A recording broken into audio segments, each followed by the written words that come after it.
And chapter 7 starts off with something called rational functions and simplification. Okay, what in the world is a rational function? Firstly, what's the key word to rational? Fraction. Yeah, that's exactly right. You guys are on the ball today. Woke up extra early.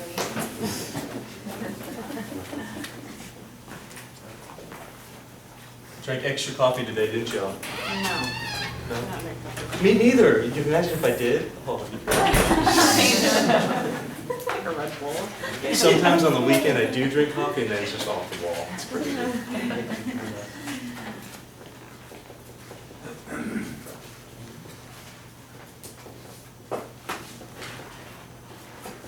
Rational functions. So some people have already said the key word in rational is ratio. If you've ever heard of a ratio, you made it into this class. What a ratio is a comparison of two numbers or two quantities, or in the simplest words, it's a fraction. So what we're going to be talking about in chapter 7 for the whole thing is functions that are fractions, or fraction functions. That's what we're talking about, these fractions that we're going to be able to look at and manipulate. Now more specifically, they're not just fractions. They're fractions where the numerator, does that word make sense to you, hopefully? Mm-hmm. That's the top or the bottom number? Or the top part of a fraction. Where the numerator and the denominator are both polynomials, those things we've been dealing with so far. So rational function, it's a fraction where both the numerator and denominator are polynomials.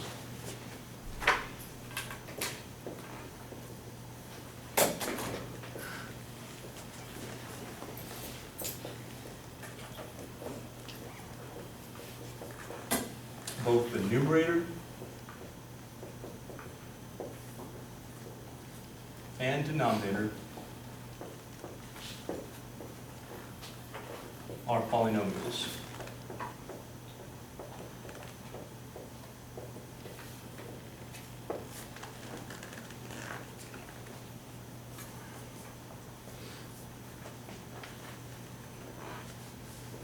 So something like P over Q, where P is a polynomial and Q is a polynomial. Remember, a polynomial is just one term or more terms connected by some pluses and minuses. That's really all we're talking about. So this right here would be a rational function if I put it in a different form. That would be just fine.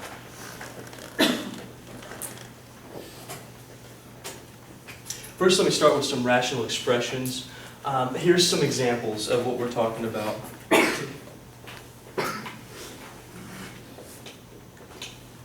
Polynomial?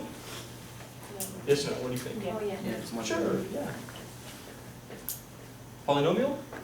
Actually, yeah, it is. If you're a little confused with that, anything, one or more terms, whether it has an x or not, can be considered a polynomial. This is the most simple polynomial you can have. It's just a constant. But this is a rational, what's called expression. We haven't got to rational functions yet. I'll show you what that is. This is a rational expression. We can make them a little bit more complicated. We could do x squared minus 1 over x plus 1. That looks more like your typical rational expression there, where you have a polynomial on the top and a polynomial on the bottom. You could do it the other way too. You could have a constant on the top and something like x squared minus 5x plus 6. It's also a rational expression. Anything that has polynomials, so basically what I'm saying is no square roots, no fractional exponents, no i's, no weird stuff in there, and you have it in a fraction form, that's a rational expression. In order to make this a function, have you ever seen this notation? Have you ever seen that before? What's that mean? F of x is how you say it. It means a function whose variable is, that's what it means. So this just says the following thing is a function, and the variable is x. Okie dokie? That's what this notation means. F is like the name of the function. You could have G there, or H. It's just the name. Like you guys have a name, like my name is Brandon. This function's name is F. Okay, that's, it sucked to have a name like F, wouldn't it? Well, at least if you're in school, that would suck to have a name like F. Anyway, this is a rational function. As soon as we have this function notation, and then we follow it by a rational expression like x minus 3 over x cubed. That's a rational function.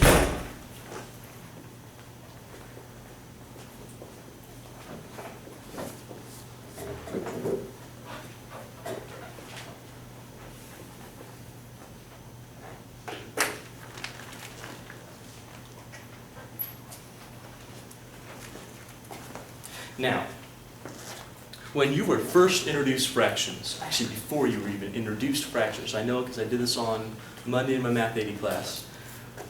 Before you even talk about doing fractions, you learn one thing about them. Specifically, you learn that if you have a fraction, there's one thing that you can never, ever, ever, ever do. Do you remember what's the one thing you can't ever do in fractions? It's not add them, you can add them, you can subtract them, you can multiply them, you can divide them. You can divide them, but you can't divide by this one specific number. 0? 0. Can you ever have a number over 0? Can you ever have a denominator of 0? No. You call that undefined, right? Because you say, oh, divided by 0 is like, it's like the difference between these two things. If you have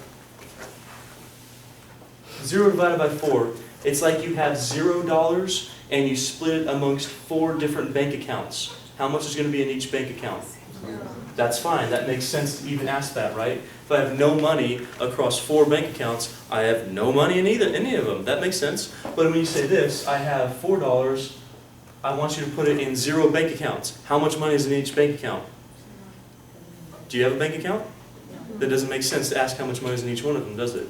So this one is undefined. You can't even answer that question. What this says to us is that just like with any other fraction, you can never have 0 on the denominator of your rational function, okay? Because it is a fraction. You can't ever have 0 on the denominator. Let me write that out, and we'll talk a little bit about that. So major note for us today.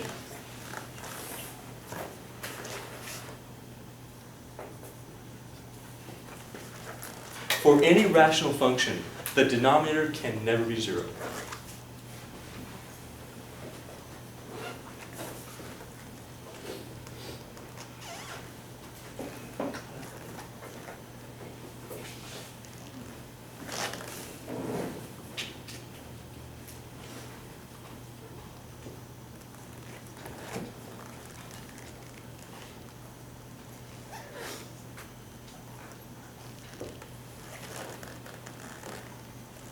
For any rational function, the denominator cannot be 0. Just like every other fraction you've ever seen in your life. You just can't have it, otherwise it's undefined.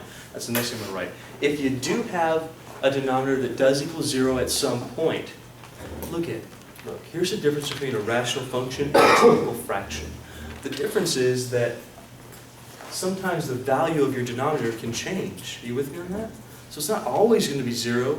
It might be 0 at only 1 point, or 2 points, or 3 points maybe. But it's not going to be 0 everywhere, unless there's just a big fat 0 down there, then of course it will. But if it's not, then you might have some points where it's undefined. That's what I'm going to write now. If your rational function, if your denominator does equal 0 at some point, we say it is undefined at that point. Do you see the difference between a regular fraction and a rational function? Rational functions, we don't just go undefined.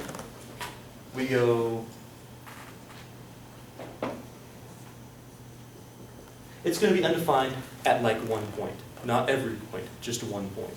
You with me on this? I'll show you how to do that in just a second. So for any rational function, of course, the denominator can't be 0, but if it is 0 at some point, it's undefined at that point.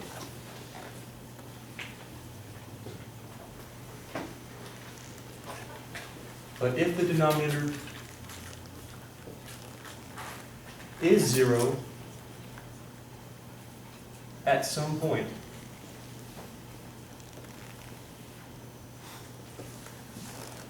then the function is undefined at that point.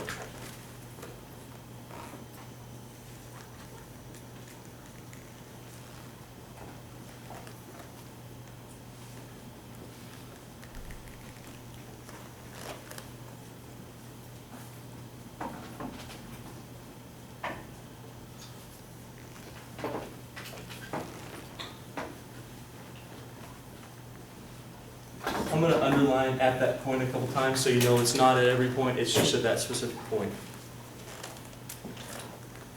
By the way, in fractions, is it okay to have the numerator equal to 0? Is that okay? Mm-hmm. Like the one I wrote earlier. Is that okay?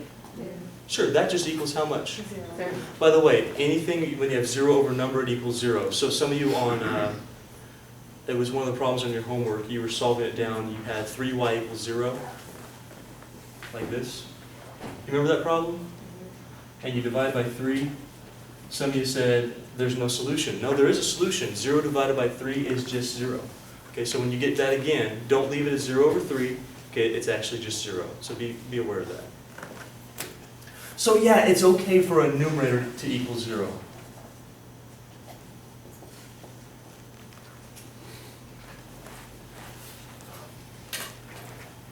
Okay for a numerator to equal 0.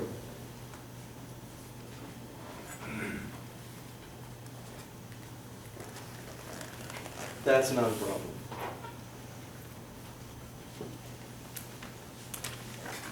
Do you guys have any questions on what rational functions are? Did you get the idea here? Rational functions are basically just our fractions. We're calling them a function. That's it. There's one thing that cannot happen. One thing that can't happen is our denominators can't equal 0. If they do, at some point, we say it's undefined at that point. We're going to take a look right now at something that's called the domain. Raise your hand if you ever heard of the domain before. Raise your hand if you've forgotten what the domain is. That's fine. Okay, let's talk about domain. It's not a hard concept. I'll explain it to you in like 2 minutes.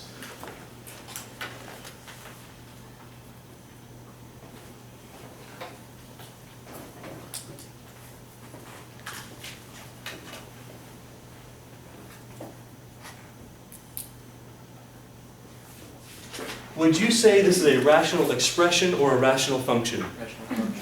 Why would you say that's a rational function? It's a polynomial. Okay, and why not just a rational expression? What's making this a function specifically? No, it doesn't. Yeah, okay, so it has a function name out there. That means it's a function. So this, if I cover that up, that's an expression. That's now a function. That's the difference. Now, we're going to talk about domain. Domain has a capital letter D. So we're going to find the domain.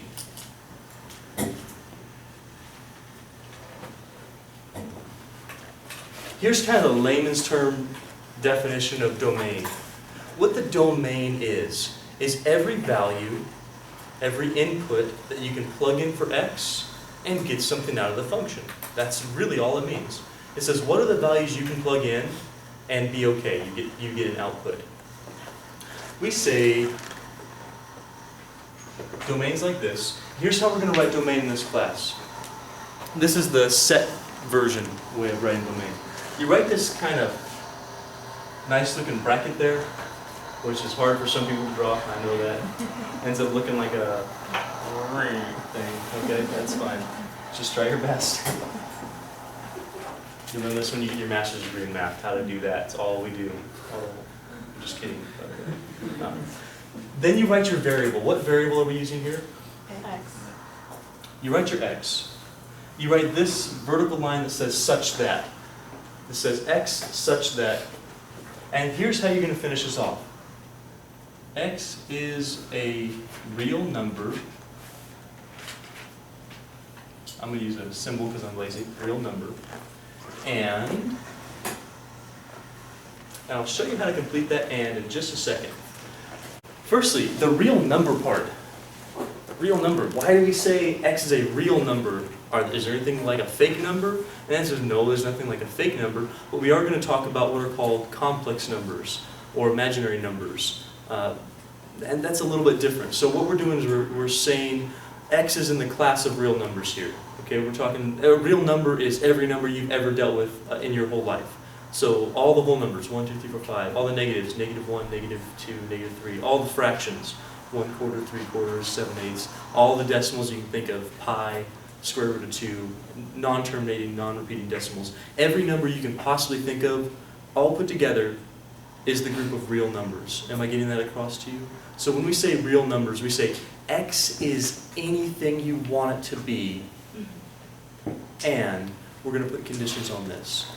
I'll show you how to complete it in just a second. I want you to look back at this problem, okay? We're going to look at this problem, and we're going to think, are there any numbers that I cannot plug into this problem because it would create the one error I cannot have in fractions? And by the way, what's the one error I cannot have in fractions? Zero.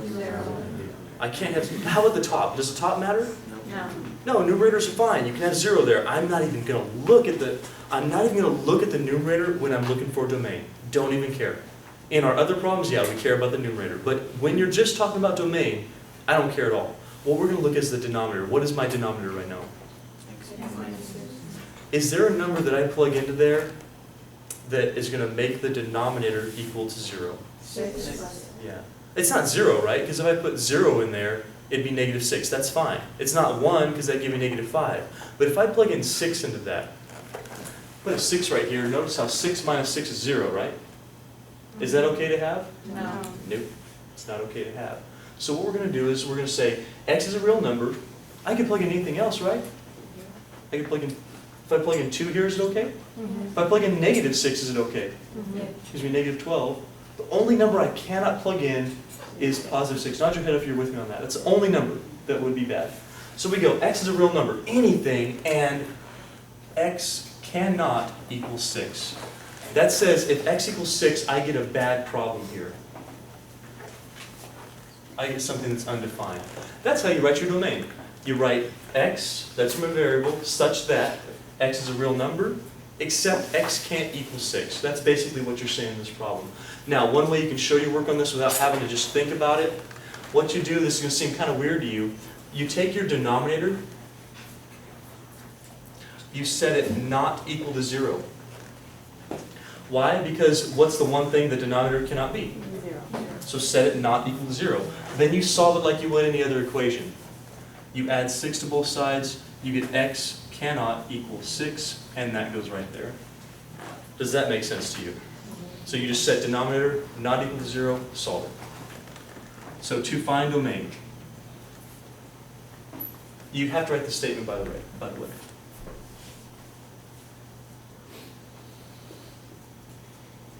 Set denominator not equal to 0 and solve it.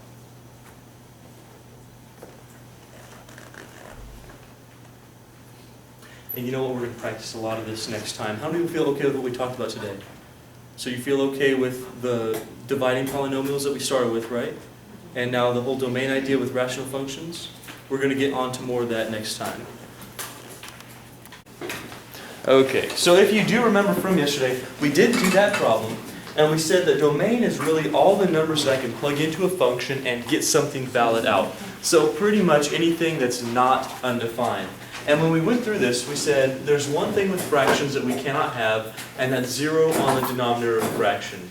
And so when we look at the problem with domain at least, we really don't care about numerators. We look right at the denominators, and what we know is that our denominator cannot be equal to 0. So what I told you to do is, it sounds a little weird, but set your denominator not equal to 0, like this, and solve it. This will give you the point or points that you cannot plug into your function. Are you with me on this? Everything else will work except this point. So we add 6 to both sides, and sure enough we get x does not equal 6, and that's what we had there originally. And that makes sense because 6 is the only number I can plug in where the denominator does equal 0. That's our problem. Are you with me on this one so far? Alright, let's practice a couple more, just so we get the hang of this.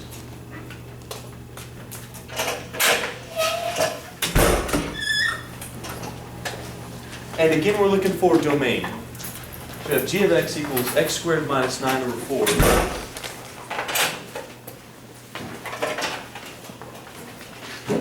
Hey, by the way, is it okay for the numerator to equal 0? Yes. The numerator, that's the top of our fraction. Is that okay? Yes. Okay. How about the denominator? No. Is this denominator ever going to equal 0? No. Okay. So when we write our domain, here's how we'd start it out. We'd say the domain is, we're going to write the same thing every single time. X such that x is a real number. And we would put any problems that we have. Now I'm going to ask you a question. Is it okay if x equals 4? How about -4?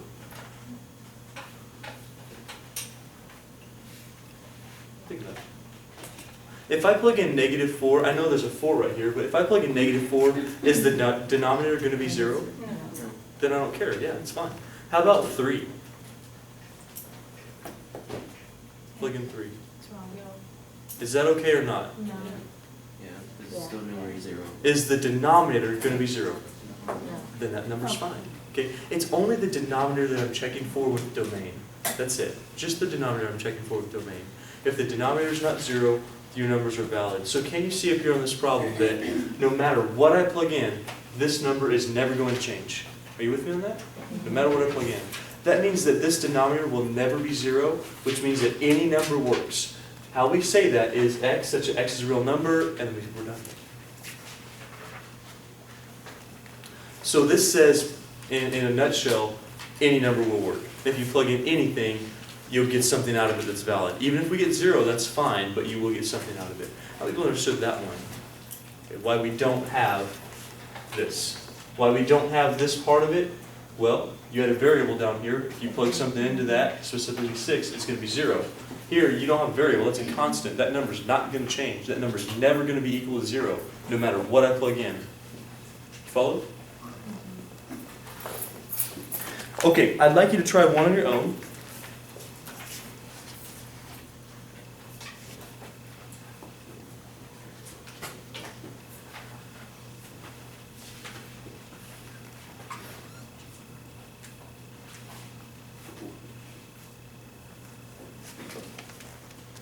Just so you get the hang of it, I want you to find the domain for h of x here.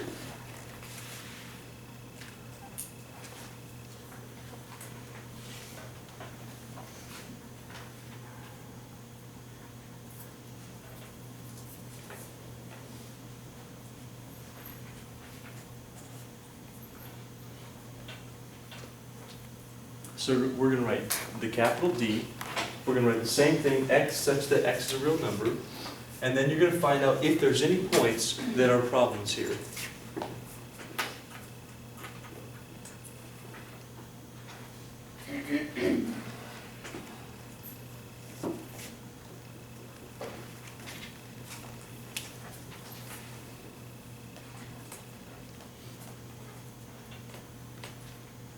Hey, is this problem all real numbers like the last one was?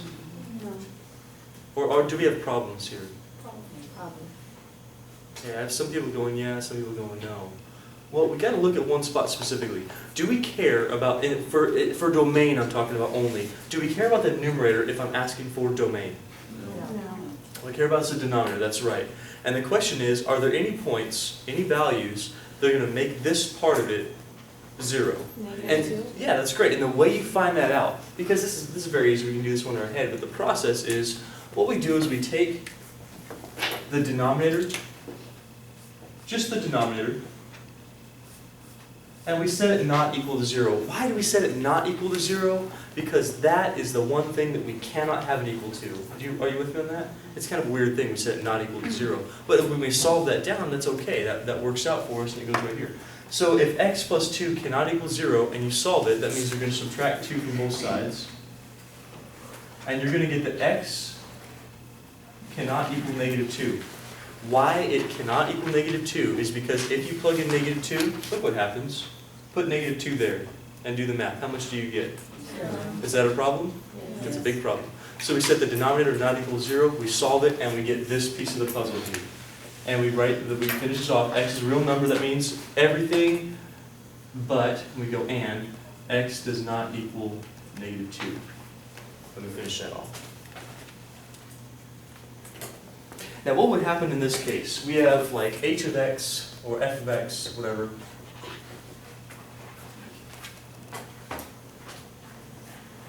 Five x plus 4.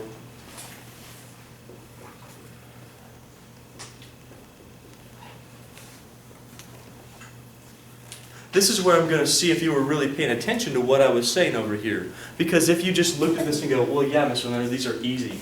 That one's 6, that one's negative 2. Duh. I mean, if you plug it in, you're going to get 0. I know that. Well, can you do that here? No. Not so much. I mean, unless you're like really, really quick, which some of you are. You just go, oh, yeah, that's going to be, I don't even know. But you're going to have to do the math on that. Actually, I think I know. Well, we'll find out. But the idea is the same as doing this step and doing this step. Okay, that's what's going to lead you to this problem. So when we look at this problem, we're asking for the domain, which I am again. Again, we're going to write x such that x is a real number. That pretty much says everything, and then the next part says your exceptions, your constraints, if you will. Now, what are we going to set not equal to 0? The top, our numerator, or the bottom, our denominator? For domain, we do not care about the numerator. For other problems, yeah, of course, we're going to include the numerator. But for the domain, we don't care about that. The top can be 0. It's the bottom, or denominator, that we cannot have equal to 0. And so what we're going to do, just like the last couple of examples, we're going to set that denominator not equal to 0, and we're going to solve it. But guess what? Hey, have you solved things like that before? Yeah. In here? Sure, that was your C.1 homework, right? When you remember how to solve something like this? How do you solve something like this? Diamond method. That's right, both of you are right. Factoring, which in this case is going to be the diamond method. Now, I do need to show you something. I don't have your homework back today. I forgot it. It'll be back tomorrow. But I need to show you something about whether you have the extra step or not, and this is a great problem for us. You do remember how to factor, right? Instead of the diamond problem, I hope. And what goes here is the -3 and the -10. You see, a lot of you are spending a whole lot of extra time. Firstly, do you know how I'm getting the -3 and the -10? Okay, the -3, that middle number goes here. 1 times -10 goes here. A lot of you are spending extra time doing that extra step when you don't have to. If you don't have to do the factor by grouping, geez, don't do it. That takes like 2 minutes. You don't want to waste your time, right? I'm saving your lives here again. See what kind of guy I am? I'm helping you. So you don't want to waste your time if you don't need to, right? This is wasting time on a test or something that you spend checking your answers or whatnot. So in this case, when you look at this problem, if there's no coefficient besides this 1, you do not have to split the middle term and use grouping. That is a waste of time for you. Am I getting through to you? You go directly to your factors. If you do have the number up front, then yeah, you do. You split the middle term, then you factor by grouping. That's the only way we can do it in this class. So after you find these numbers, by the way, have you thought of these numbers as a rambling on there? -2. Good. We're going to double check, make sure we get this right. -5 plus 2 is -3. Yeah, that works. -5 times 2 is -10. Yeah, that works too. So those are the right numbers. Here's what I'm talking about, the extra step versus the not extra step. Some of you are still doing this. Please watch on the board. Some of you are doing this and still doing x squared minus 5x plus 2x minus 10. If you're doing this step on this type of a problem, you're wasting your time. You're wasting it. Okay, you're wasting it. Are you with me on this? You're wasting your time. You don't have to do this. This is too much work. If you had a number up front, yes, you would be doing this step, but you don't. All you're going to do now is go x minus 5, x plus 2. You're going to go directly to your factors themselves. Okay, why does that work? It's because we don't have the number up front. That's why. It doesn't hurt us to do this. If you factor by grouping, you could still do it. It's just wasting your time. I wasted a whole bunch of time there. Wasted a whole bunch of time. Some people wasted a whole bunch of time because they do this every time, and you're going to get the same. You're going to get the same thing. I prove it to you right now. If you factor this out, you get x times x minus 5 plus x minus 5. Look at x minus 5, x plus 2. But you don't need that. Okay, this is kind of a waste of time.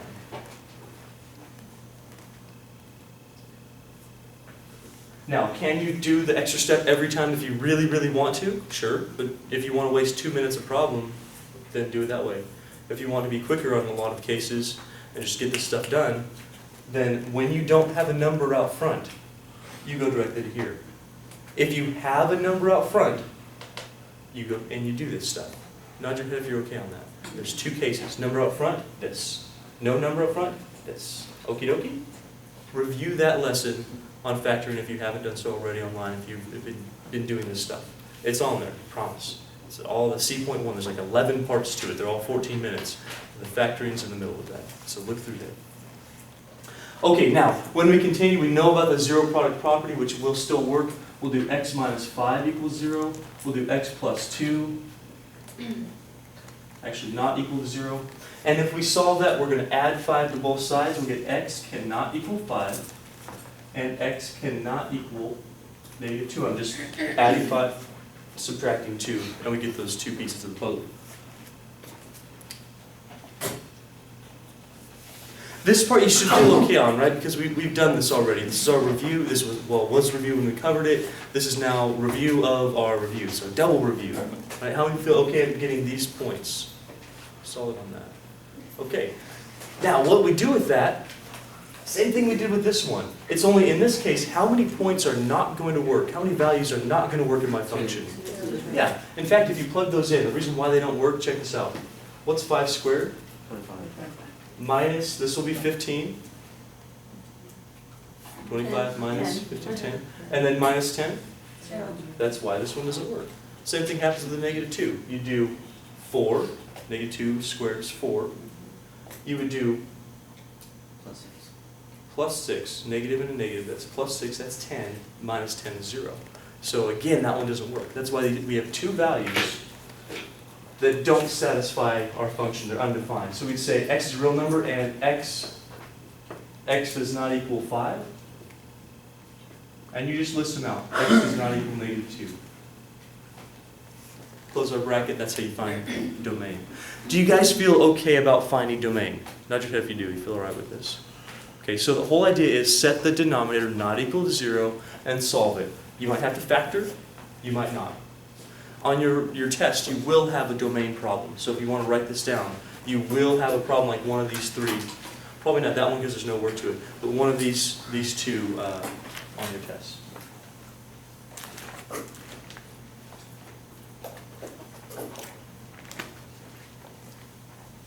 Do you guys have any questions about domain before we go on?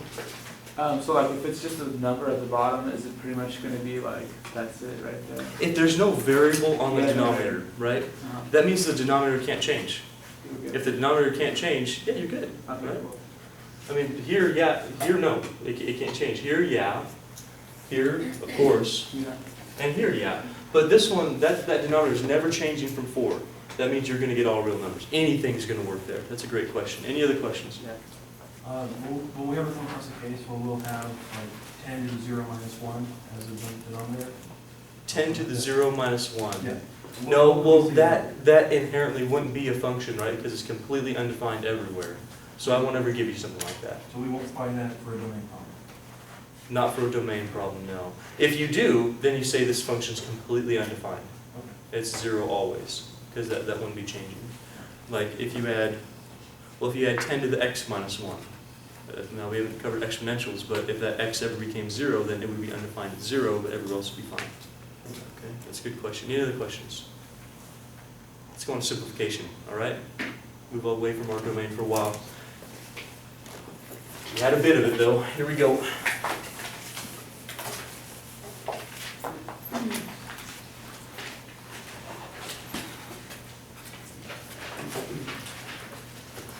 So we're going to learn how to simplify some rational expressions.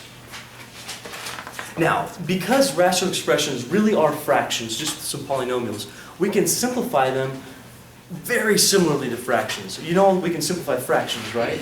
I hope you know we can simplify fractions, right? Okay, good. Got that. So you tell me, can that fraction be simplified? No. No. Okay. That's the right answer. Very good. Can this fraction be simplified? Yes. What's the difference? It can be factored. What happens here that doesn't happen here? Top one goes in the bottom one. Okay, so They don't have a common factor. factor. Yeah, you guys both said it. So we're looking for common factors. That's how we simplify fractions. If the numerator and denominator have common factors, we simplify it. We can simplify that by making a very fancy 1 out of it, basically. I'll show you that in a second. When they don't have common factors, we say it's reduced, it's simplified, we leave it alone. We're going to simplify our rational expressions exactly the same way here. So these can be simplified when the top and the bottom, our numerator and denominator, have common factors.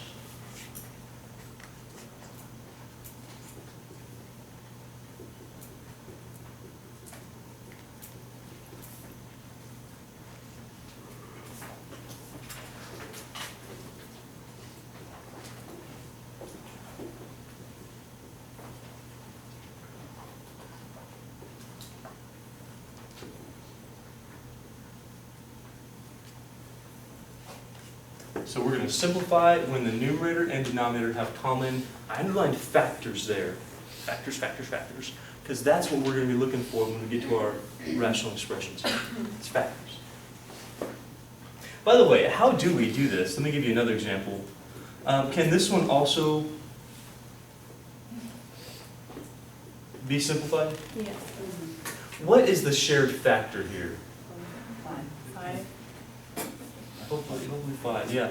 5, and the way we actually do this, I know you guys are used to just crossing things out, right? Which is awesome for fractions like this. But really, when you think about this, how you were taught how to simplify, you were taught, okay, I'm going to write 15 and 35 differently because I know 5 goes into both of them. I'm going to write this as 5 times something and 5 times something. You with me on that? And we're going to do 5 times, well, this is a 3 up here, and this is a 7 down here. Because our answer is going to be 3 7s. But what we're really doing is we're taking this common factor and splitting it off from our fraction. We're going the opposite of multiplying fractions, basically. And we're doing 5 over 5 times 3 over 7. You know you can split up fractions that way. That's possible with multiplication. You go, oh, okay, how much is 5 over 5? 1. It's a very fancy 1. Yeah, 5 over 5 is 1. So you have 1 times 3 sevenths, and we all know that 1 times anything is just that anything.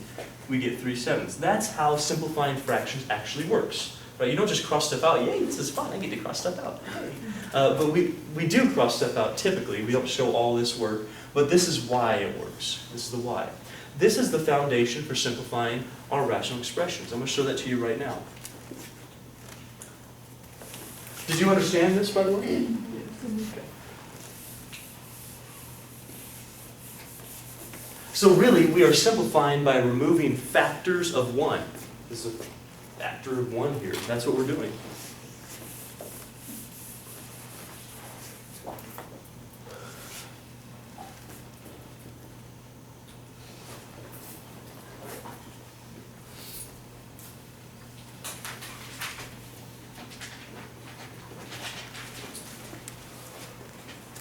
Hey, would you be able to find the domain to that problem? I'm not going to ask you that right now. I just want you to think about it. Would you be able to find the domain to that problem? Think about that as I'm erasing this over here.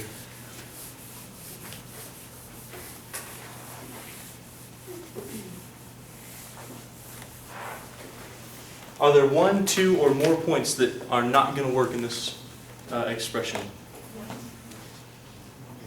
There's more than 1. 2. We're looking at the denominator, right? We're not looking here, we're looking here. You can plug in what, and it's not going to work? 2 and also negative 2, because when you square that, it becomes 4 as well. So yeah, that's 2. Okay, so here's what we're going to do. I'm going to give you your steps as well.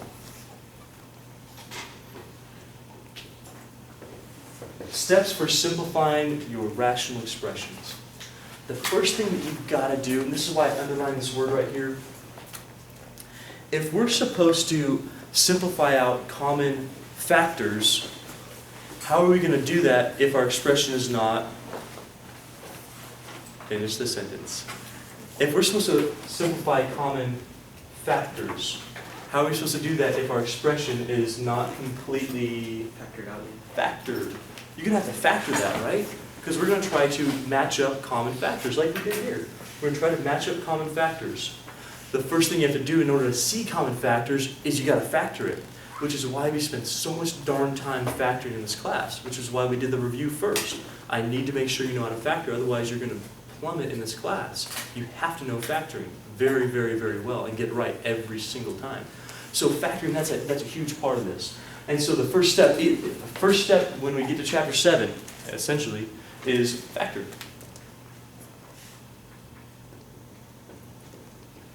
And what I mean is factor both the numerator and the denominator completely.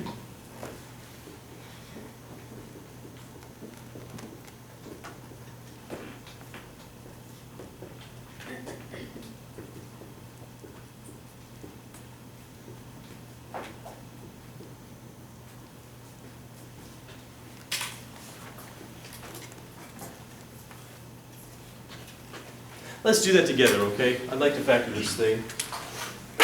Let's look at the numerator. Now the numerator is x plus 2 squared. Can I factor that at all? I don't mean distribute. That's not what I mean. I mean make it even More simplified. Can I do that? X plus 2. X plus 2. I could do that. I could separate x plus 2 times x plus 2. That's possible. I can do that, or you can leave it alone. Either way is fine. What I mean is, can I factor the x plus 2 anymore?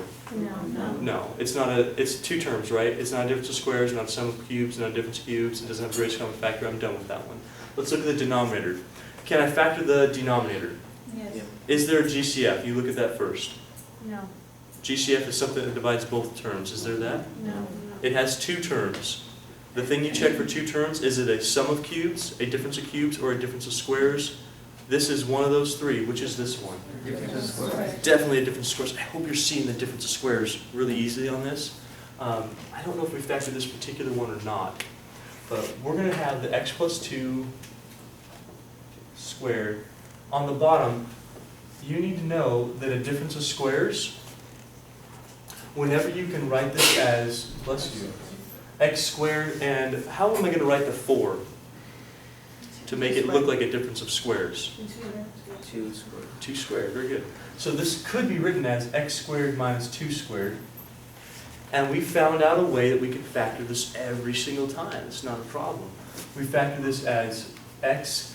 A lot of people get confused. They put x minus 4 and x plus 4. That's not it. That's not it, folks. It's going to be x minus 2 and x plus 2. That's how you multiply and you get that 4. You with me on this? So we're going to do x minus 2. Remember, same sign, different sign. That's how you cancel out those middle terms when you distribute again. Just by show of hands, how many people are okay with a difference of squares? Good, very good. If you're still a little bit like, how in the world are you getting this? Come and see me. Or refresh your memory by looking at that video the very first time we did factoring. It's on there. So we go, all right, well, I know that x squared minus 4, and you're going to be able to do this without this step after a while, is x minus 2, x plus 2. We can double check it. X squared plus 2x minus 2x, that simplifies to 0. Minus 4, and that's exactly what we have here. So the very first step is we're going to factor the numerator and denominator completely. This one was done. This one was a difference of squares. We have that right here. Nod your head if you're okay. So, okay, good.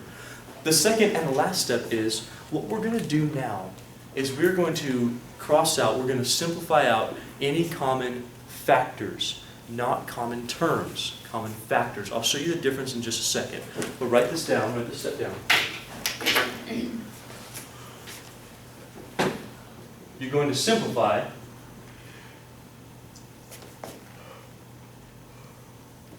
common factors.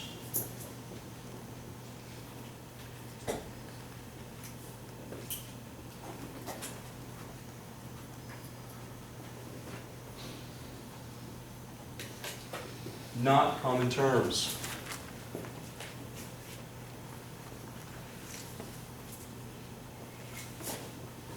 Not common terms.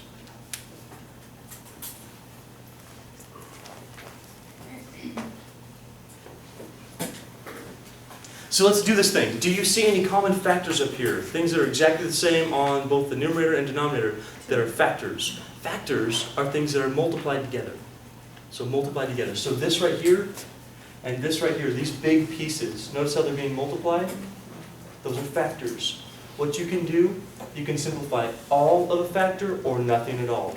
You can't go through and simplify parts. For instance, here's what I mean by terms.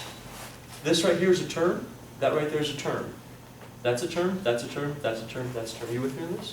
What you can never, ever, ever do is factor something or simplify something that's connected by an addition or subtraction, because that is a term. So what you couldn't do is cross out the twos. You can't do that. Those are terms, those are not factors. Factors are pieces that are big pieces, typically, that are multiplied together. Not your head. You okay with that? You sure? Shake your head if you're not. Okay. So do we have something that's exactly the same? Two similar factors. X plus 2. We have one of them here. Now if you wrote this as two different ones, that's fine also. That doesn't really matter. We can simplify this out just like we did the 5. That one's gone. Are both of these gone? Just one. So I'm just going to simplify out that squared portion of it. That's leaving me 1x plus 2. Oh, how many times do you think that would happen in a row? That's like a quarter landing on the edge. Okay. So do you all agree that there's an x plus 2 left on our numerator? What's left on our denominator? Okay, important question for you. Can I simplify these x's? No. Do you notice how these are not factors? They're being added and subtracted by that number 2. These are terms here. They're not factors. Factors will be multiplied. Typically, for us right now, they're in parentheses or they're at the beginning of our problems. All right? They're not included within our parentheses. That would be terms. We're completely simplified there. X plus 2 over x minus 2.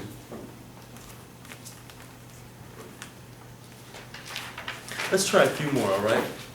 Get some of these under our belt.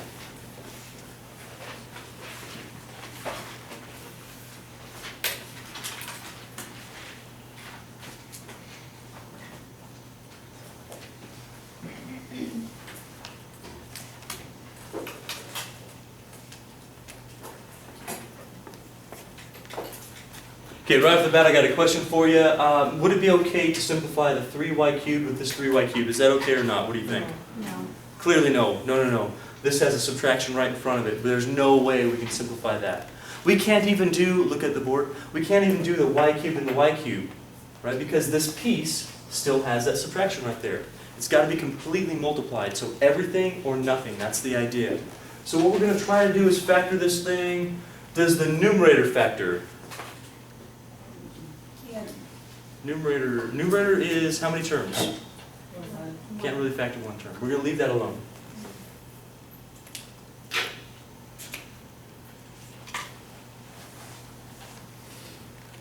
How about the denominator? Does the denominator factor? Yes. Sure. That actually has, what's that called again when you have something similar to both terms? You say that, say it louder. That's right. Greatest common factor or the GCF, this has one. So let's factor out the GCF. Let's look carefully at the denominator. What's the number that goes into both these terms? 3. How about the largest variable that's common to both? Y squared, x cubed. Okay. So we're going to factor out 3y cubed. Remember factoring, we're creating parentheses. This should be like old news to you guys, I hope. If you factor out 3y cubed from our first term, do this on the side if you want to, or do it in your head. This is how much? 2y. Good. And then we'll have a minus how much? 1. 1. Very good. Are you okay on getting the 2y minus 1, folks? Good. So we factor out 3y squared, or 3y cubed, I'm sorry. We're going to get the 2y. We're going to get the minus 1. And now we're going to look for any common factors on the numerator denominator. Do we have any common factors on the numerator denominator? 3 Yep. This isn't being added or subtracted by anything, right? We can simplify that. That's great. This is like a factor itself. You can pretend it's multiplied by 1 if you want, just to make sure you know it's a factor. This thing is a factor. It's being multiplied by this entire expression. Are you with me on that? That means this is a factor, that's a factor, they're exactly the same. This is the best part of the class. We get to make things look better. Darn. So would you have to change the sign because the other one's on the bottom? The 2y minus 1? Change the sign. No, we don't have to change any I don't have to do signs. anything because it's easier to... What I am going to ask you is this equal to 2y minus 1 like that? No, Explain that. because the 2 y's on the bottom, not on the top. Aha, so since this is on the denominator of fraction, we can't magically just move to the top, right? But we're not Harry Potter. We don't have like a math wand. Bam! Move to the top. That'd be awesome, but we don't have that. I've got the glasses, but not the... More like Voldemort anyway. I'm just kidding, I'm not. It had a gnarly face. You see that? See the movie? It's crazy looking. Anyway, so the problem is yeah, we can't move this to the new. This would be a numerator fraction. This would be like just the value itself. We can't do that. What actually happens here is that when we simplify, just like we simplify here, we get ones, right? We get 1 over 1. And so this would become a 1, which is why we're getting the 2y minus 1. But this is also a 1, so be careful. When you simplify, you will get stuff like this on your homework. Don't just eliminate the numerator and put the denominator. If you eliminate the numerator, you really haven't eliminated it, you just made it a 1. And so this is 1 over that. That's the proper way to write that.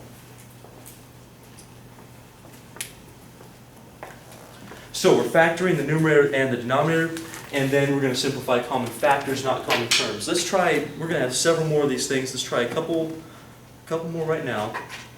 I'll show you one more thing, do 2 more after that, and be about done.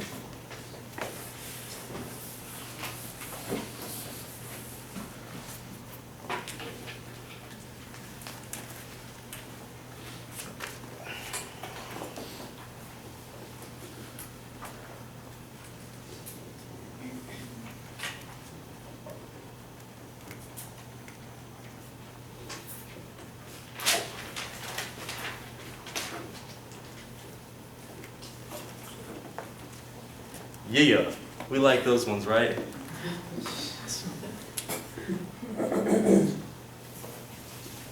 Can we simplify anything the way it is right now? What about the x squared and the x squared? Can we just cross those out? No. We'd love to, but no, we can't. It has to be look like it's in parentheses or at least be a factor, something like we've had before. So what are we going to do with this problem if I'm asking you to simplify it? Factor. Ha! How do we factor these things? Say it again. Diamond method. Let's do the diamond method. Now here's the question. We just learned this. We relearned this like 10 minutes ago. Do I need the extra step to split the middle terms or not? Yes. In this one, yeah, I do. I do need the extra step. Don't waste your time when you don't, but you do here. Take 2 minutes. See if you can factor these. You should be pros at this right now. Almost every homework assignment besides that last one has had factoring in it.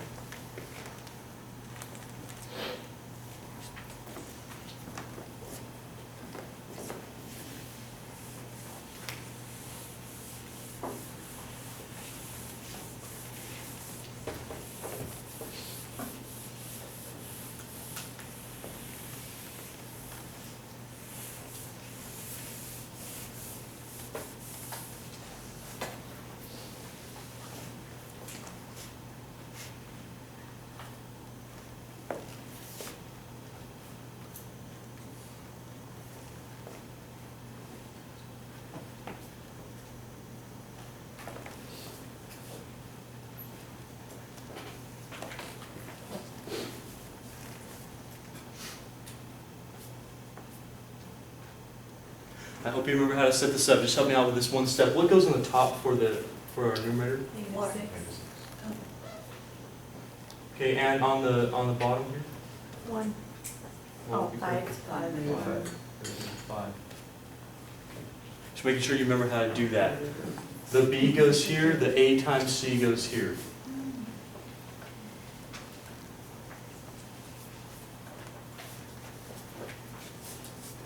So we factored both. Both. Yeah. This is pretty much like 3 problems in one. Which is why I said you gotta learn how to factor correctly, right? Because if you don't know how to factor this, how are you supposed to simplify it?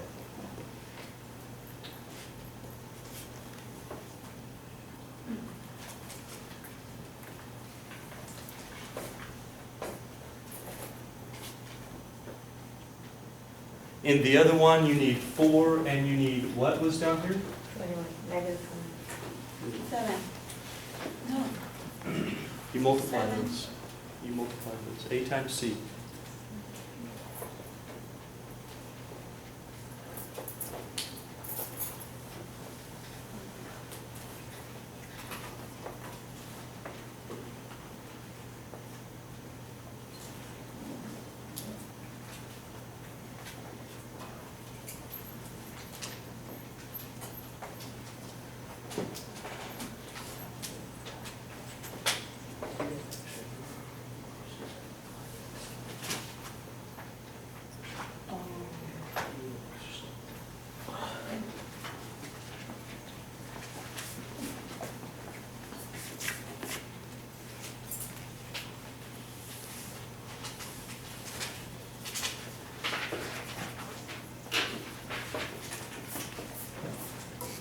Okay, we're about to get going on this thing.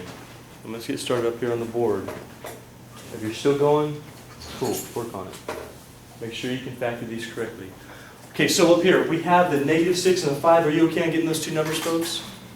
Good. We're going to find two numbers that add to -6, right? And multiply to 5. Only thing that's going to multiply to 5 is like 5 and 1. That's it. So I know they both have to be negative because this is a positive and that's a negative. So we're going to do -5 and -1. Did you get -5 and -1? Good. We cannot do this in this particular case because we have a coefficient of 5. We just covered that again, right? So we can't do this one here. But what we do is we split that middle term up. This is where I said we had the extra steps. So we have the 5x squared minus 5x minus 1x. I'm going to put the 1 there just to make sure we see that. Plus 1. And we're going to factor by grouping. So factor by grouping, we have a 5x we're pulling out of that. We're factoring that out, we get x minus 1. Over here, notice we have to factor out a negative. Do you guys see that? We've got to factor out a negative, and the only thing that's going into both is 1. We're going to get x and minus 1 again. The minus because we factored a negative out. We're basically dividing by a negative that's changing the sign. We have exactly the same thing here and here. That's what we wanted. We're going to get x minus 1 and 5x minus 1. How many people made it that far? Good for you. If you didn't, go back and work on this on your own next time. See that you get that right. You have to. Okay, next one we have 4 and -21. I'm looking at that. I'm seeing a 7 and a 3 somehow. Are you seeing a 7 and a 3 also? Probably seeing a positive 7 and a negative 3. Again, we have to split our middle term up. 3x squared plus 7x minus 3x minus 7. We're going to factor. The only thing that factors out of our first two terms is x. We get 3x plus 7. What factors out of our last two terms, it has to be a negative because we have a minus there. The only thing that's going into both is 1. So we're going to factor a -1. I'm going to put the minus 1, and I'll have 3x plus 7. Again, those signs change because you're factoring by a negative. Get used to that. That happens a lot. Are you okay so far with that? When I factor by grouping, I get 3x plus 7. I get x minus 1. And I'm done. I factored that stuff. How many people made it down on both of those? Good. If you didn't, if you're like, oh my gosh, I messed something up, please go back and fix that. Go back tonight and work on that. Your factoring is, right now, it's the biggest thing you can do. It's the biggest thing you can do. Simplification is easy if you know how to factor. Multiplication, division of rational expressions is easy if you know how to factor. Addition, subtraction, well, we have some other stuff to do, but the simplification part of that is easy if you know how to factor. If you don't, you're going to struggle with all that stuff, and I can't afford to have you do that. So you need to be reviewing these lessons online if that's your case, or coming and seeing it or something to remedy this. Okay, now we're almost done. What we're going to do, we're going to take these factored versions, we're going to put them back in our fraction form. So from our numerator, we had the x minus 1, and we had the 5x minus 1. From our denominator, we had 3x plus 7, and we had x minus 1.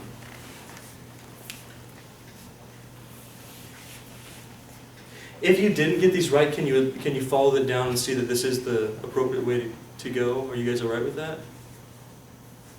Are you sure? Okay.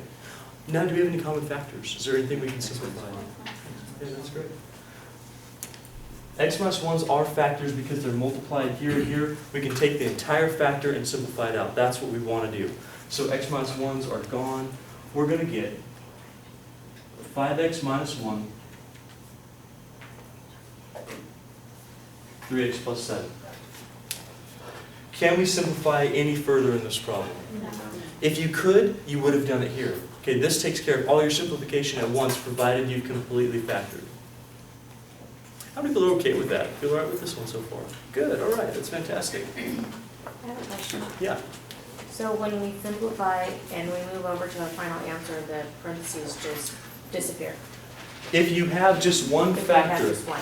you can do that, yeah. Okay. Because it's just saying, this is my factor, right? You're multiplying by 1, that really doesn't make a difference. That's a great question. If I had like 3 factors and I just simplified one of them, yeah, you'd want to keep the parentheses. Okay.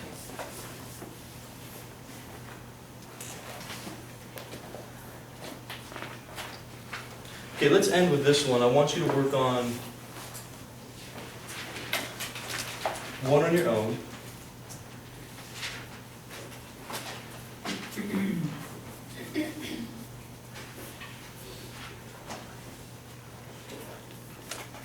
Just see what happens on that. I want you to factor if you need to, and simplify.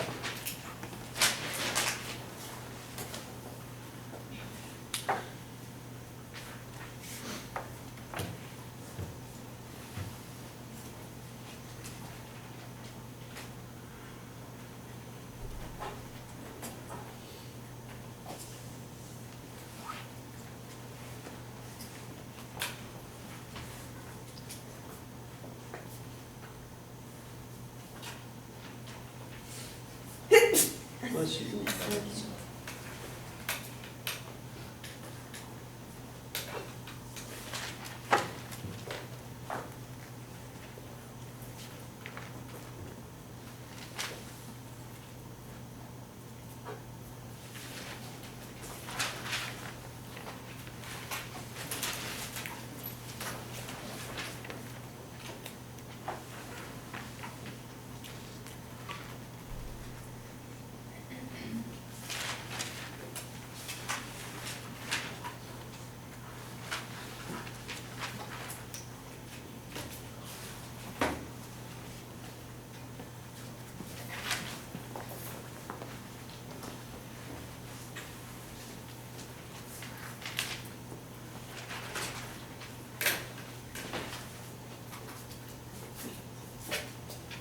I see lots of good factors. That's great.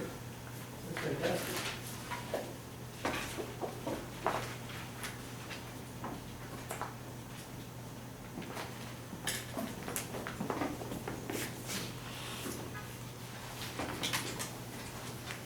Well, factors out of here, I hope that you saw this. You factor out of 5, and the largest power of z that's common to both is z to the third. Did you get that? Yeah. You have 2 z squared minus 1. Did you factor that correctly? Yep. Yes. Good. Now, does anything simplify? Yeah. The 5s? Sure. 5s do.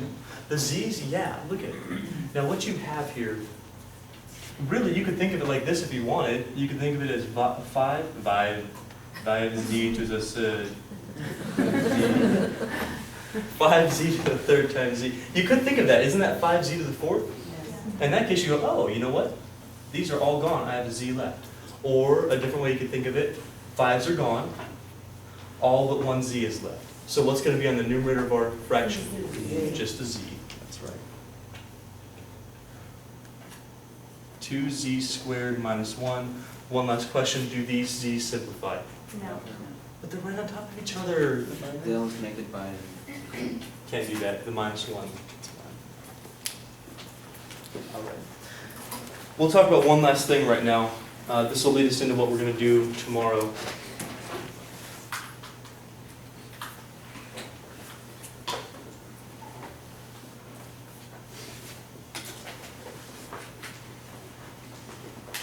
How much is that? 1. Explain that. Which is reverting. It is, right? Why? Because when you do addition, addition's called what when you do this?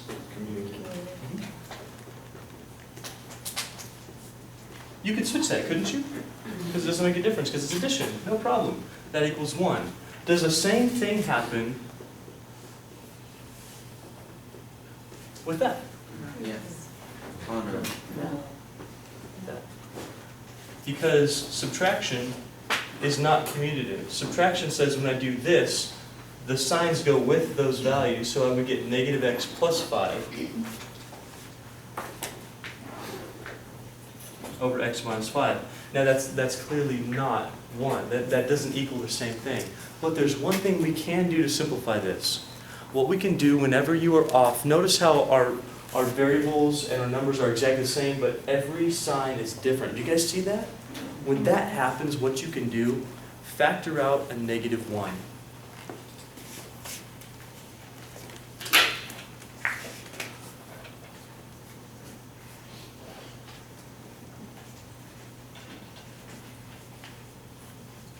Factor out negative 1.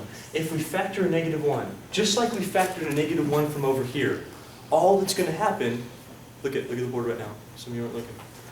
When you factor -1, all that's going to happen is both signs change. Do you guys see that?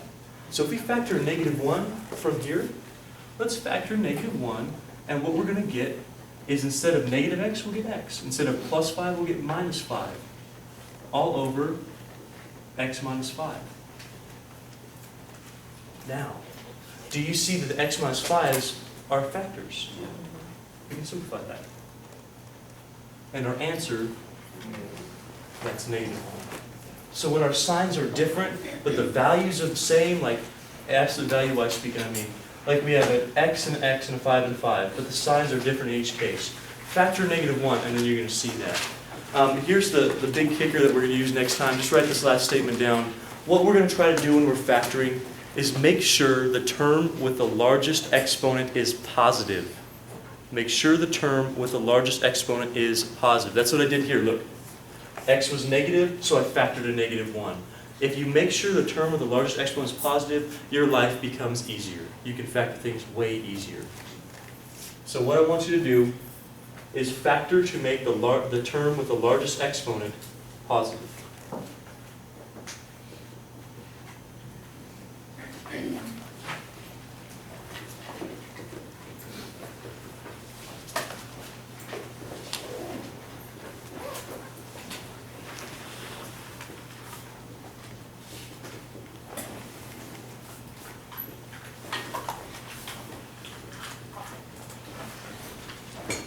That'll help us out. That'll be on next time. As far as your homework goes, you're not going to have any new homework. Yay! Are you excited? What I'm going to do is I'm going to put the assignment on the website. That way you have to go there to get it. So if you don't know what my website is, you got to go. It's what I gave you the first day without the second S. It's this. Is it due Monday or is it due tomorrow? Okay, just so you know, everything is lowercase. I just can't write in lowercase. So, just everything is lowercase.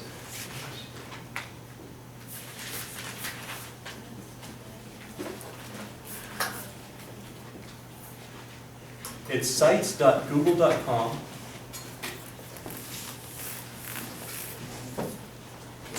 /site, singular, /Professor Leonard 57.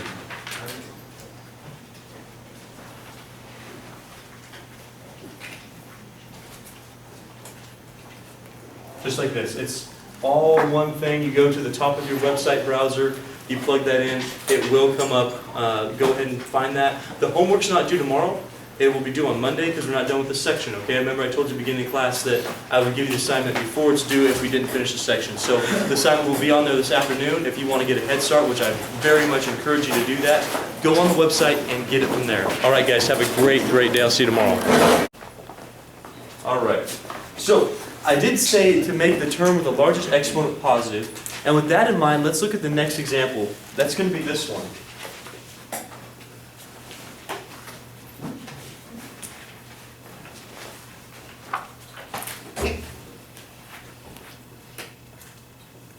Now here's what I mean by that. When we look at this problem, of course the first thing that we do when we simplify, I gave you these steps last time, is you have to factor both the numerator and denominator, because what you're going to be trying to do is simplify common factors. The factors that are exactly the same. Now remember, it's not common terms, right? So we can't just arbitrarily cross out x squared and x squared. We can't do that. It's things that are multiplied together that are exactly the same on the numerator and denominator. And that means we have to factor first, everything. So when we look at the bottom, we might be able to factor that one pretty easily with the diamond method. You guys see that already? Yeah. Is this going to have the extra step or not, do you think? No, it's going to be pretty easy. The top one though, would you look at that and look how the term with the exponent there, the term with the x to the squared, that's negative, or it has a minus in front of it. What we want to do to make this easier on ourselves is factor out a greatest common factor from that, but also take the negative out. Make that positive. Because otherwise, it's going to look like you can't simplify some things that we're actually going to be able to simplify. I might show you that in just a second. So let's look at the numerator here. Can you tell me what factors out of 20 minus 5x squared? 5. Okay, we're not just going to take the 5. Negative. We're going to take the negative 5. Okay, now here's how that's going to look. Watch carefully. If we factor out 5, we're going to get 4 minus x squared. You see that? That's not exactly what I want. What I want is to make the x squared term positive. Make the x squared term positive. And you're going to see why in just a second. Right now, this is probably not apparent to you that this is a difference of squares. Do you see a difference of squares here? Some of you might. Some of you are like, what are you talking about? It doesn't look like a difference of squares to me. But if you factor out the negative 5, check it out, I'm going to rewrite this.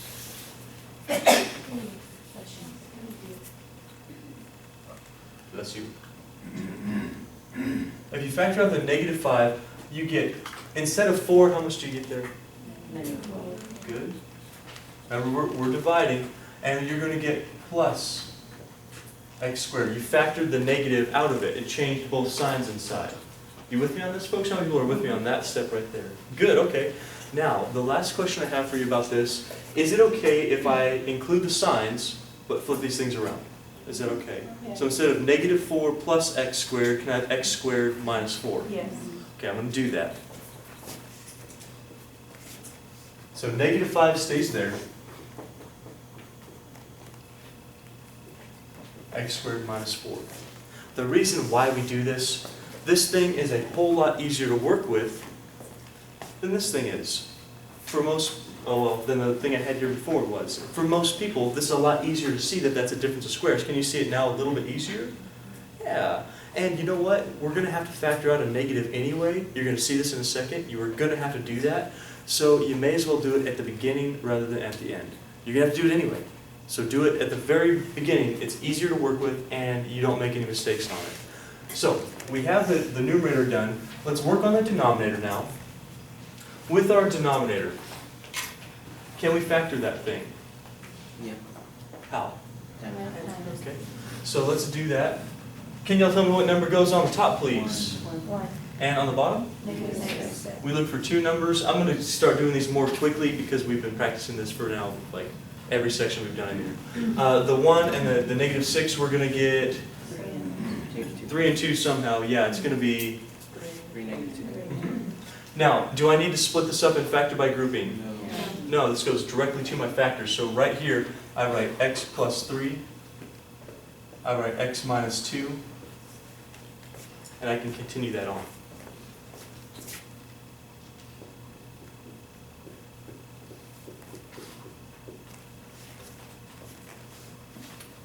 Now we did say factor completely. What we've done so far, we factored out the negative out of the numerator, the negative 5. We factored the denominator completely. You can't do anything more with this. But there is something more I can do with that, the x squared minus 4. Do you remember how to factor that thing? How many people do remember how to factor that thing? I hope that you do. That's the difference of squares, and you're going to start seeing this quicker and quicker as we go through this.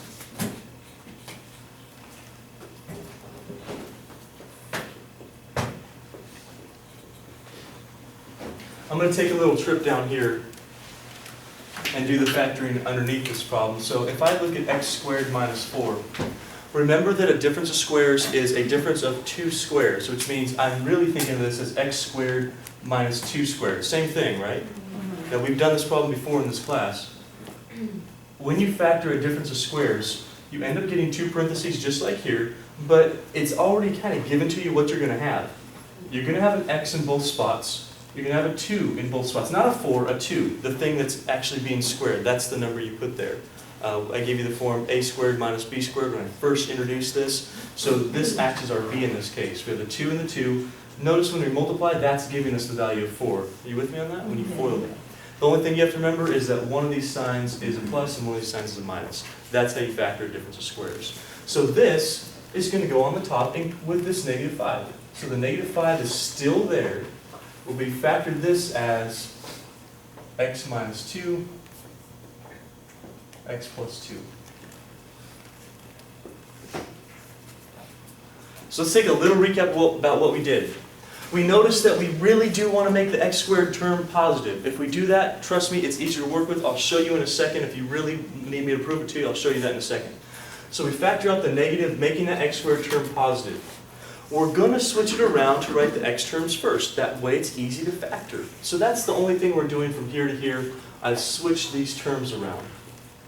On the denominator, diamond method, because we have 3 terms, no problem, there's no extra step, that's actually a pretty easy one. We get down to here, we make sure we factor our numerator completely, that's the difference of squares, and now we're all the way down to here. Each of these factors is factored completely. How many people feel okay getting down to that far? Good, all right. Is there anything else that we can do? Just cross out X. Minus 2. Cool. Do we cancel, or like you like to say cancel, right? Love to cancel stuff out. Do we cancel or simplify common terms or common factors? Which one? Common terms. Terms are these things. Common terms. Terms are these things. Oh, Factors, factors is this and this and this and this and this. Terms are added and subtracted. Factors are multiplied and divided. What do we want to simplify? Factors out. Entire things or nothing at all. That's all we can do. So here, since we have our x minus 2's, you all see that. Those are gone. Just rewrite whatever you have left over. You don't need to distribute. You spent so much time factoring. Don't distribute that back in. Just leave it. We spent a lot of time factoring in this class. Leave it factored. Negative 5 times x plus 2 all over x plus 3. You'll notice I had to leave the parentheses here because that negative 5 was up front, but here I don't need the parentheses because that's the only factor we had left. You feel still okay with this? Okay. Now I would like to show you why this step is kind of important. Would you like to see it real quick? Okay, here's the why. Let's say that I didn't factor out the negative 5. You're still going to do the problem, however, you're still going to have to factor out a negative 2. You'll see what I mean. So if I go right down here, and I factor out positive 5, I'm going to get 4 minus x squared over, this thing's going to factor exactly the same. This actually still is a difference of squares, only it doesn't factor as x minus 2, x plus 2. What it factors as is 2 minus x, 2 plus x. Do you see the difference there? Then when you have down here this x plus 3, x minus 2, my question is, do these things simplify? No. No, they're not exactly the same. This is the thing I gave you last time. I said, oh, you know what? If you have the values exactly the same, but the signs are different, you have to factor out a negative 1 here to make them the same. Do you remember that from last time? So you got to do it anyway. So right here you go, oh, okay. From here I need to factor a negative 1. And people seem not to really grasp this concept as well, which is why I gave you it this way. Because you'd have to do this. If you go, okay, I'm going to pull the negative 1 out, but what it's going to do is make that a negative 5. Do you see that? This one is going to become x minus 2, and then 2 plus x. And a lot of people ask me, well, how do you get from here to here? What are you even doing? And the thing I'm doing is I'm factoring out a negative 1. It's changing both of these signs. I'm reordering it. The negative 1's going out front. Now you can simplify those and we get exactly the same answer. It's only these two things are switched around, which is fine because that's addition. Now, to me, this way seems a whole lot easier to do at the beginning. To me. I don't like waiting to the end to factor out a negative 1. I like factoring out the negative at the beginning, making sure your largest power is positive. It's way easier to factor, especially if you have to use a diamond problem. And we end up getting the right answer without a whole lot of extra work. Do you see the point in that?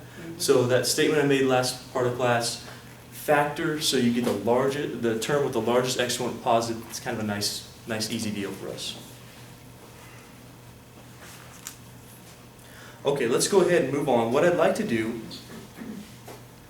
I would like to give you a couple examples on your own. Are you ready for a couple examples on your own? One's going to kind of refresh your memory about what we did yesterday, and one's going to be similar to this one.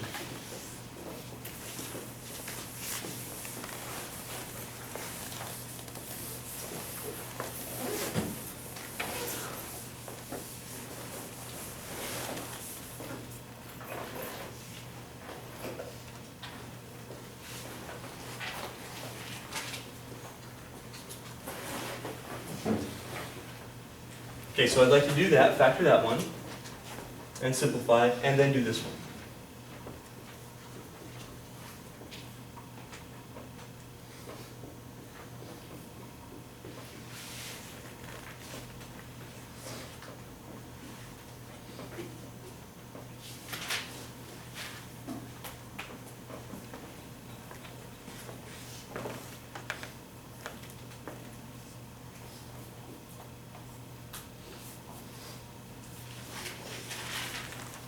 And if you want to be brave after that, if you finish these things early, there's another one we're going to do together right now. I'm actually going to go through and show you how to factor a sum of cubes in the problem.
So in each case, we're trying to factor the numerator and the denominator completely. That's very important.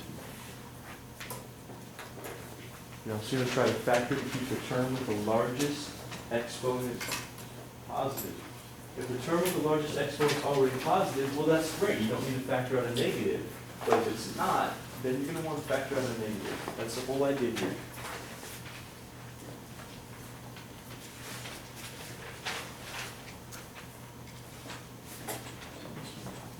So what do you think?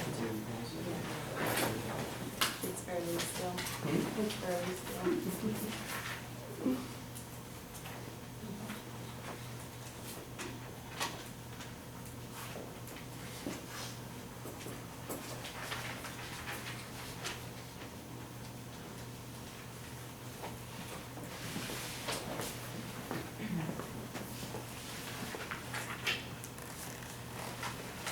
I'm going to give you about 1 more minute. Let's see how far we can get in 1 more minute.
Okay, we're going to get started up here on the first one. If you're still working on the second one, that's okay. If you're on the third one, that's great. If you know how to do that one, that's awesome. That's a different. That's the one of those cubes that we were talking about. So on the first example, of course, on the denominator we can't factor that. It's going to stay the same. Hopefully, we're going to simplify that out.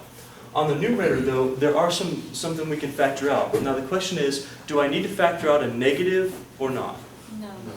Do you see how the largest term is already positive? The largest term, the exponent with the largest term is already positive. That's what we want to happen. So we don't need to factor out a negative there. That's fine. So we're just going to factor out what? 3. Great. Any x's? You're going to take the biggest one that's common to both. What's that? And what we have remaining is. Did you get that far? How many did? Good. All right. On the denominator, we have 3x to the third. Does anything simplify? This is like one of those ones we had yesterday, only kind of in reverse, actually. It's flipped. The 3x, 3. Yeah, 3's are definitely gone. The x to the cube and the x to the fourth, we can also simplify that. Okay, those are factors in this case. So x to the third is gone. The x to the fourth becomes just x to the first power. Just don't forget about that. Remember to write that x. So here we're going to have x, 3x minus 1. You can put it over 1 if you'd like to, but since this is some expression over 1, you really don't need that 1. So if you get this far, you're done. How many people did get that far in that problem? That's good. If you didn't, check this problem out later. Make sure you can do this. Make sure you can get down that far. Are you guys okay on this one? Do you have any questions on this one? So if we put it over 1, you would still accept it as correct? If you put it over 1, I would like for you to see that the 1 is really irrelevant here. So it's not necessary? Yeah. Okay. Under 1, that's a different story. Right. Okay, that's important. Right. But over 1, it's like doing this. My answer is 4 over 1. What's your actual answer? You'd say 4. Now, if your answer was 1 over 4, okay, you say my answer's 4? No, it's a different story. So if it's over 1 like that, you really don't need the 1. Okay, if it's under 1, yeah, you certainly need the 1. Okay, that's the difference. So our answer here is just like that. I'm not sure if you're okay with that. Yeah? Right. Now the next one's a little bit more work. Next one says, let's look at the numerator. Notice how our x squared term, the term with the largest power, has a minus in front of it, or what we consider to be the negative root with that term. What we're going to do here, what that tells me to do, you're going to factor out a negative. Did you try to factor out a negative from that? Yes. Negative what? Negative 3. So if we factor out negative 3, you'll get, from here you'll get negative 1, from here you'll get plus x squared. Do you see why the signs change? Do you see why the signs change, folks? Factor in that negative. Yeah. Why didn't the top one do that? Well, because we didn't factor out a negative. We factored out the positive 3 instead of the negative 3. You see what I'm talking about? Here we're factoring out negative 3. We're dividing by a negative there. That's going to change these two inside signs. Here, we're not doing that. We're factoring out positive 3. Because the term with the large exponent's already positive. That's what we want to see. Go ahead. Okay. So, if your term with the largest exponent's negative, like right here it is, x squared, it's negative, factor the negative. It's going to change the signs. Here, it's not. X to the 5th is positive, you leave it alone, you factor out just a regular whole number, no, not an integer, okay, not a negative. Okay. Let's leave the denominator alone for a second. Let's work just on the numerator for now. I want to make sure we get this all the way down.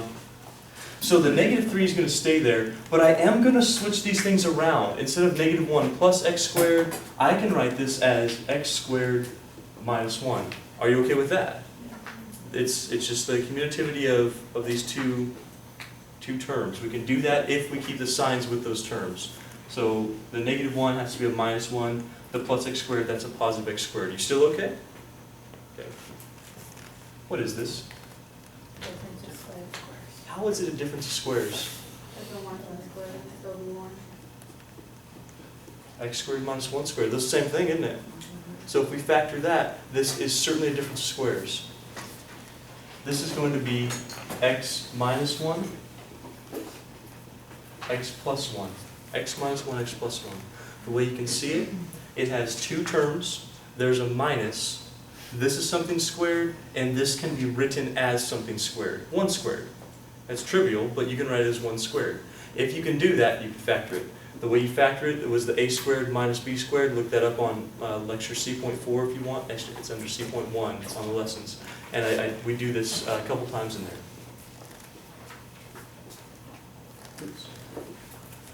So we're not going to forget about this negative 3. We have factored this.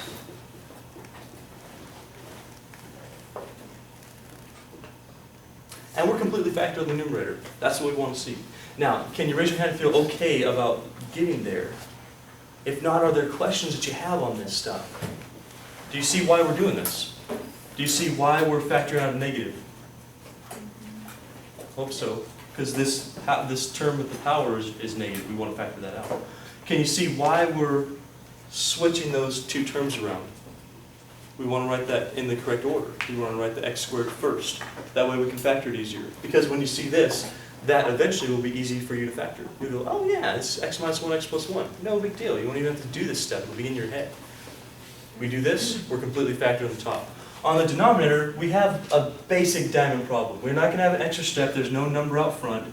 We've got 1 and negative 2. The two numbers that I'm thinking of are 2 and 1 somehow. Did you find 2 and 1 somehow? Negative 1. Like that, probably. or switch around, it really doesn't matter. So we'll go directly to the factors. We don't need to factor by grouping because there's no term out front, there's no coefficient out front. We continue on. We'll just keep writing that until we get down to the part where both of them are completely factored. So we just carried this one all the way through. Now, is there anything that we can simplify out of that? Yeah. And you know what? If you hadn't factored out this -3, you probably wouldn't see it immediately, and you'd have to factor out a -1 anyway. Do you guys get the picture on that? You'd have to do it anyway. So you may as well do it at the beginning, because it makes things a whole lot easier. So we're going to simplify out this -1. We'll rewrite exactly what we have left. -3 times x minus 1, or x plus 1. You don't have to distribute, just leave it factored. And then x plus 2. And you're done. That's as far as you can go. We can't simplify any x's or anything like that. We're done. Would you raise your hand if you're okay on these two problems? All right. If you don't, if you're still a little lost, and you're like, oh my gosh, come and see me or something. I'll walk through this with you. I'm in the math lab or the office. You can always come by and see me. I haven't had very many people do that yet, but I'm there. I'm available to you if you need that resource. Okay, now this one's kind of an interesting one because what I told you is I'm not going to go over a sum of cubes or a difference of cubes in class. I want you to look at it. I hope that you did, because we're going to do this one right now. And guess what? That's two terms, right? That's not a difference of squares. It's not going to factor the same way. This is actually a sum of cubes. That's a cube. Can this be written as a cube? Yeah. Here's how you deal with a difference or a sum of cubes. If you have something written as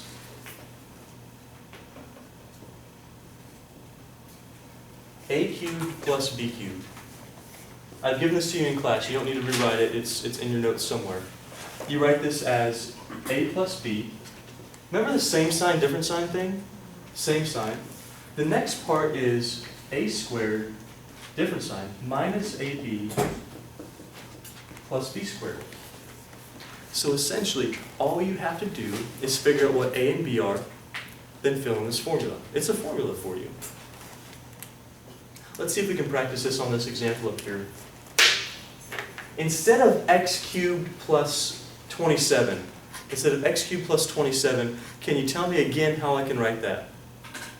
As this form, something cubed plus something cubed. Okay, so the x cubed stays the same.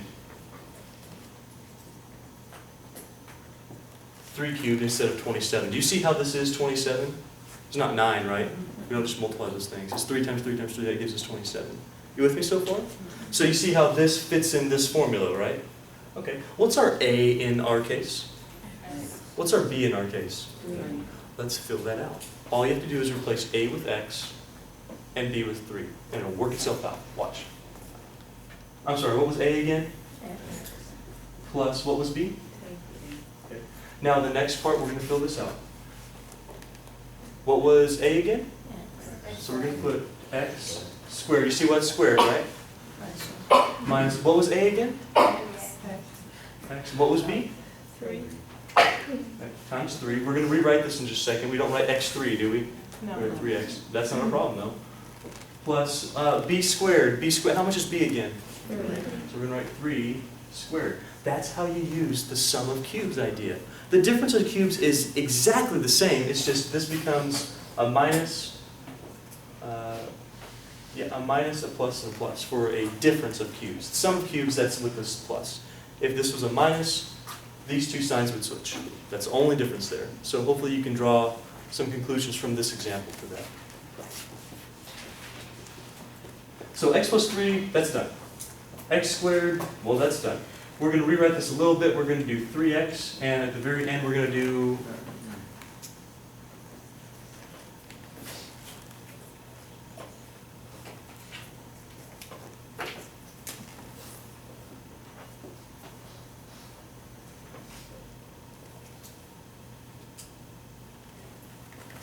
so we have just completely factored the numerator. Can't go any further on this thing. We're going to have, instead of x cubed plus 27, this sum of cubes worked for us. We're going to have x plus 3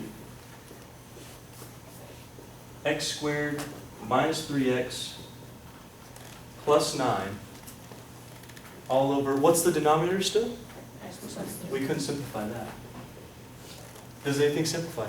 X plus X 3. plus 3. That's great. We got two complete factors that are there on the same on the numerator denominator. We can simplify out the x plus 3. Are you with me on this one? Are you sure? Fancy math, right? But it's just a formula. I mean, it works. Well, I've given this to you before. We just haven't done it in class. So our answer is x squared minus 3x plus 9. Of course, that would be over 1, but the 1 doesn't matter, so we're just going to leave it like this. You can't simplify it?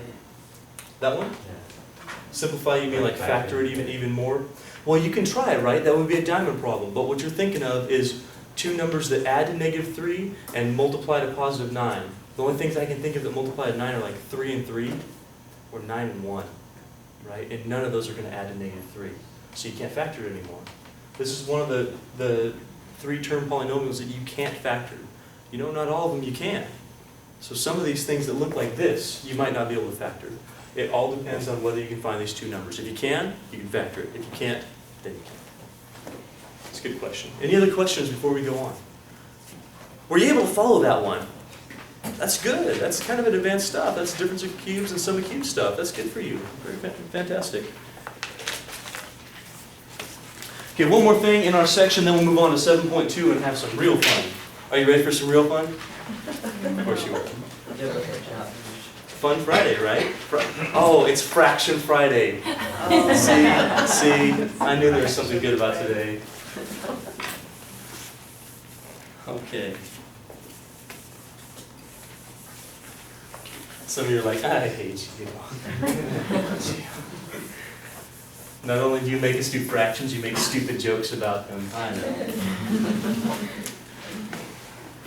You ruin my Fridays. That's what I do to you. Okay, yeah, you're welcome. Welcome. That's all. Last one I want to show you before we move on. X squared plus 6. Let's do that one over.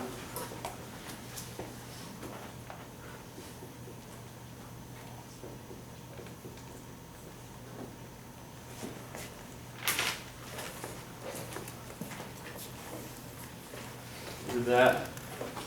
Let's do this one together. We're going to go through it kind of quickly because there's just one thing I really want you to see about it. Let's look at the numerator and the denominator. Of course, we're trying to factor this completely. Look at the numerator. What factors out of the numerator, please? 3. Do I need to factor a negative 3 or not? What do you think? No. That's already positive. Don't worry about that. Factor the 3 out. We get x squared plus 2. Did you get x squared plus 2? One question I have for you. Is x squared plus 2 factorable? X squared plus 2, absolutely not. No, it's not a difference of squares. It doesn't have a cube, so it doesn't fall into this category. You with me on this? You can't do anything with that. That's done. So we look at the denominator. How many terms are in the denominator? 4. Don't forget what we do with 4 terms. Say that louder. That's the only thing we can do. So in this class, when we have 4 terms, you are grouping. So that's the only thing we can try is to group this thing. Remember how to group? You don't group, look at the board real quick. You don't group the first 3. You don't do that. What you do is you group the first 2 and the second 2. That's how grouping works. Group the first 3, this thing's going to be left by itself. You're not going to know what to do with that. So you factor by grouping the first 2 and the second 2. What factors out of the first 2, please? X squared. And we're going to get x minus 3. Out of here, we have a positive, so we're factoring a positive 2, and we get x minus 3. Does it look like it's going to work for us? Yes. Yeah, if these aren't exactly the same, it's not going to work. But here, we've done this a lot now. We use this every time we have an extra step on a trinomial, a 3-term polynomial. So we're going to factor the x minus 3. What's left when I factor out the x minus 3? Can you tell me that? X squared plus 2. Perfect. So on our denominator, we have our x minus 3, x squared plus 2. So just a little recap. Out of the numerator, the only thing we can do is factor a 3, and we're done with the numerator. There's nothing else we can do. On the denominator, whenever you see 4 terms, the thing you're going to try to do is factor with grouping. That's it. So factoring by grouping means the first 2 X squared comes out of that, no problem. Second 2, only 2 comes out of that, no problem. When you have exactly the same thing, you factor it out, you write what's remaining in your second parentheses, just like we do with the extra step on the diamond method. That's really the exact same thing we're doing here. The terms look a little different, but the same idea. And that is our new denominator. Does anything simplify? Yes. Perfect. We got that, we'll write what's remaining, that's a 3 over x minus 3, and now the 3 is simplified, right? No, Why am I not right? because you can't simplify the term. Ah, those are terms, they're not factors. So I cannot simplify those 3s. Are you with me on this? I get students in calculus who still do that. That makes me so mad. I go, no! Your paper's screaming at me. Why? Look at what he did to me. See? It makes me cry a little bit. All right. Oh yeah, there's one more thing I need you to know about fractions. Here's the thing I need you to know. I need you to know that this, it's supposed to be an A, kind of. This is the same as wherever you put this negative, it really doesn't matter in a fraction. So you can have a negative out front of a fraction, or on the top of a fraction, or the bottom of a fraction, and it means exactly the same thing. Did you know that already? So there's some equivalent forms of fractions that you're going to be dealing with. And essentially all it's going to ask you to do is move the negative from the middle to the top to the bottom. Just move it around and see that you can get different looking fractions that have the same value. Does that make sense to you? Different looking fractions that have the same value. That's going to be the little process that you're going to do in the last part of this section. Now, how many people feel comfortable with simplifying fractions? Feel okay with this? So we're factoring. Is that the hand raising now? I love it. It's so amazing. It's awesome. So we're all going to do this now. So we've done the simplifying I was just kidding, by the way. You know that. We've done the simplifying these fraction things. We know we factor. And then we simplify out common factors. That's what we do. If you know how to do that, the next section, which is multiplying and dividing, becomes very, very easy. I'll show that to you right now.